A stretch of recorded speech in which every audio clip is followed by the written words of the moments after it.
Graça e paz da parte de nosso Deus. Estamos aqui iniciando uma exposição que eu vou fazer nesse canal da carta de Paulo aos Gálatas, que é uma carta muito interessante, uma carta que traz diversas lições para que nós possamos aprender mais a confiar na suficiência do sacrifício de nosso Senhor e de nosso Salvador, Jesus Cristo, né? Vamos antes, fazer uma oração para que nós possamos meditar na palavra do Senhor. Senhor Deus e Pai, te agradecemos por tudo. Iniciaremos agora esta meditação na tua palavra. Que o Senhor nos abençoe, nos ajude, nos fortaleça, a que nós venhamos, meu Pai, entender aquilo que o Senhor quer nos passar para a glória do teu nome. Amém. A palavra do Senhor vai começar falando na carta aos Gálatas, dizendo: Paulo, apóstolo, não da parte de homens, nem por intermédio de homem algum, mas por Jesus Cristo e por Deus Pai, que o ressuscitou dentre os mortos, e todos os meus companheiros às igrejas da Galácia. Esses primeiros dois versículos, eles são muito interessantes. Primeiramente, nós vemos que Paulo, ele reafirma, ele enfatiza de uma forma bem clara o seu apostolado, o seu chamado como apóstolo. Paulo, ele não foi chamado apóstolo por homens. O próprio Senhor Jesus Cristo o designou para esta função. O apóstolo Paulo aqui ele vai dizer e reforçar isto, porque havia na igreja da Galácia alguns grupos que tentavam diminuir o apostolado do apóstolo Paulo. Alguns grupos chamados eles judaizantes, que são grupos que Paulo vai ter muita dificuldade, muito trabalho na igreja, ou nas igrejas da Galácia, melhor dizendo, para reafirmar a doutrina da graça de Deus e da salvação exclusivamente pela fé independente das obras da lei, que é aquilo que ele mais vai reforçar nesta carta. A carta de Paulo aos Gálatas é uma carta escrita justamente com esse objetivo primário de mostrar a suficiência do sacrifício de Cristo ante as obras da lei mosaica. O apóstolo Paulo, ele vai continuar dizendo: mas por Jesus Cristo e por Deus Pai, que o ressuscitou dentre os mortos. Aqui Paulo já reafirma outra verdade central do Evangelho, que é a ressurreição de Cristo. Lá em Corinto também já havia problemas em relação à questão da ressurreição. O problema desta carta não é esse, mas ainda assim Paulo reforça, ele aproveita essa oportunidade para reforçar a questão da ressurreição e de que ele havia sido chamado não por homens, não por simplesmente os outros apóstolos o tinham designado, não, mas o próprio Jesus Cristo, o próprio Deus Pai que ressuscitou Jesus Cristo dentre os mortos, esse verdadeiramente chamou o apóstolo Paulo para o seu ministério. No versículo 2, assim vai dizer o apóstolo: e todos os meus irmãos companheiros às igrejas da Galácia. A Galácia não era uma igreja só.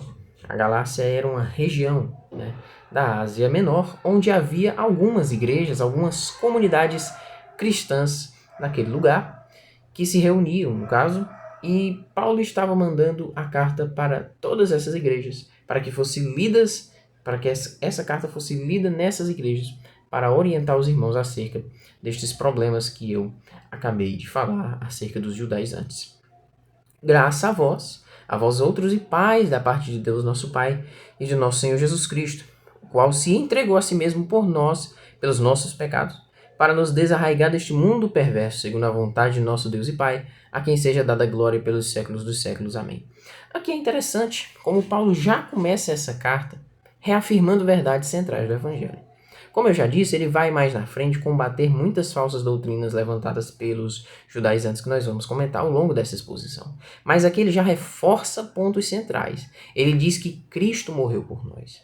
Ele diz que o Senhor morreu pelos nossos pecados. Ou seja, ele já fez o sacrifício. Cristo já se sacrificou de uma vez por todas por cada um de nós. Paulo já vai enfatizar e vai deixar isso bem claro, bem no começo da carta, que Jesus morreu para nos desarraigar deste mundo perverso, segundo a vontade do nosso Deus e Pai. E ele vai glorificar ao Senhor por isso, né? Porque a lei ela nos apontava o pecado, ela nos mostrava que estávamos presos, que não tínhamos condição de agradar a Deus por as nossas próprias forças. Mas a graça pelo Senhor Jesus Cristo, o sacrifício do Senhor, nos dá força para que nós venhamos a cumprir a vontade de Deus. E Jesus, ele cumpriu a lei no nosso lugar. Ele se fez maldição por nós. Ele, mesmo sendo justo, mesmo não tendo pecado, verdadeiramente suportou sobre si mesmo os nossos pecados para nos dar a salvação e a vida eterna. Por isso ele diz: a quem seja a glória pelos séculos dos séculos, e amém. E ele vai começar no versículo 6, a falar sobre os problemas da igreja da Galácia. Paulo vai dizer: admira-me que estejais passado tão depressa daquele que vos chamou na graça de Cristo para outro evangelho. É impressionante esse versículo. Paulo, ele se admira, ele meio que tem certa indignação mesmo, porque ele pregou o evangelho aos Gálatas, ele expôs a verdade, mas aqueles irmãos tão rapidamente passaram a outro evangelho. Nós vemos hoje exatamente a mesma coisa. Nós vemos que muitas das vezes, quando nós pregamos a verdade, e passamos muito tempo pregamos a verdade demora para entrar na cabeça das pessoas.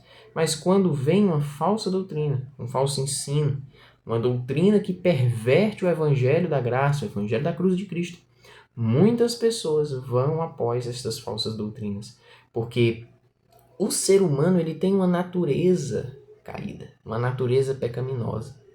A nossa natureza, se nós não vigiarmos, se nós não estivermos atentos, ela sempre vai nos inclinar a tomar decisões erradas, decisões que desagradem a Deus. Por isso precisamos estar sempre aos pés do Senhor, pedindo a graça de Deus, porque é somente pela graça do Senhor que podemos vencer o pecado, vencer as falsas doutrinas, os falsos ensinamentos e vivermos uma vida firmes, fundamentados na verdade.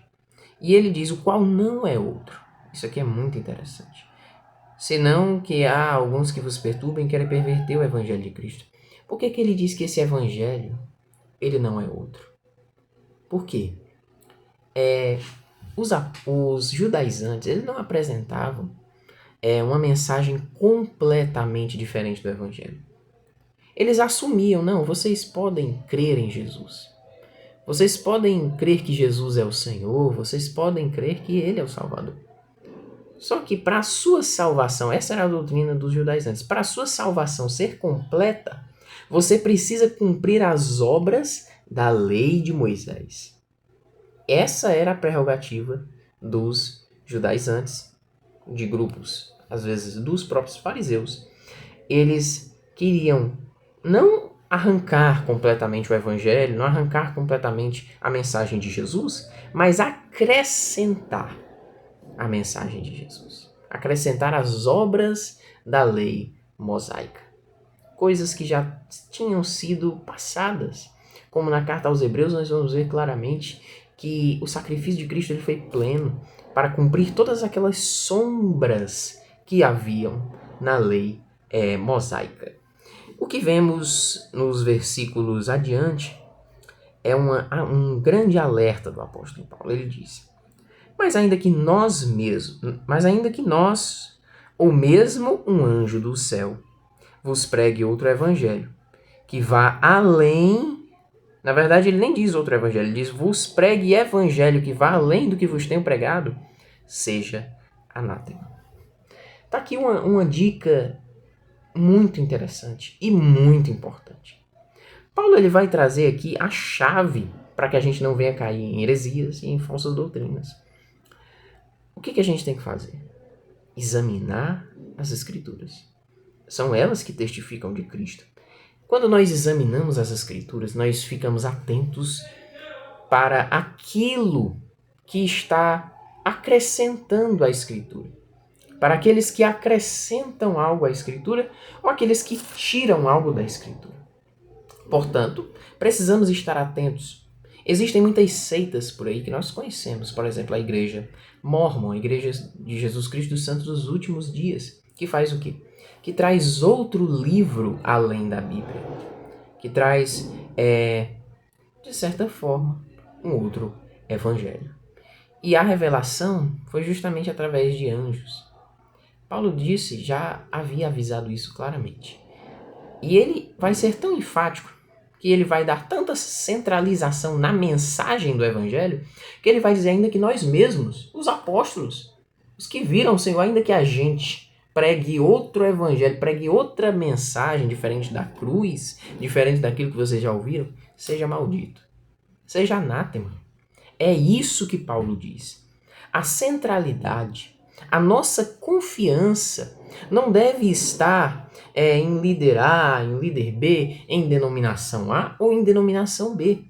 A nossa confiança, a nossa adoração deve estar em Cristo e a nossa confiança doutrinária, aquilo que a gente pode botar a mão no fogo, não é nenhuma doutrina de denominação A, denominação B, não, é a Escritura Sagrada. É o Evangelho de Cristo. Esse é infalível.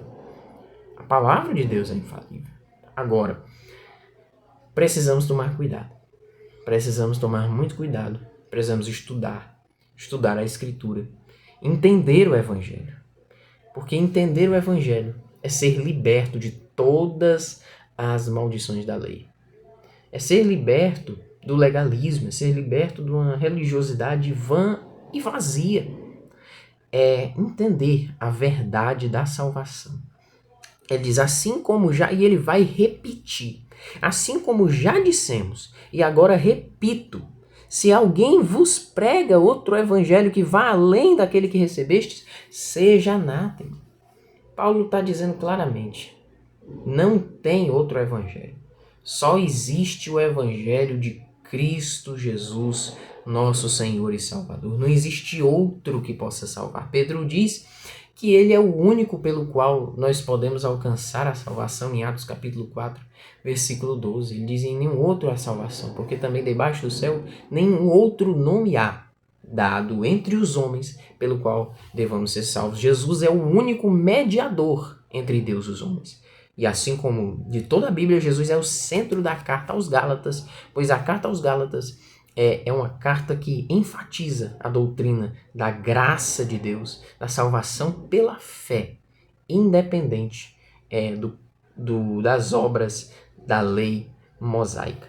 Que possamos permanecer na graça do Senhor, que possamos perseverar e seguir firmes na verdadeira lei, que é a lei de Cristo Jesus, e que possamos verdadeiramente perseverar até o fim ao lado do Senhor, pela graça dele. Senhor, Deus e Pai, te agradecemos por esta meditação, que o Senhor possa nos guiar e nos fortalecer, que o Senhor abençoe a tua igreja perseguida em todo o mundo, abençoa a Venezuela, que está passando por momentos de aflição, e que o Senhor nos ajude. Assim te oro e agradeço. Amém.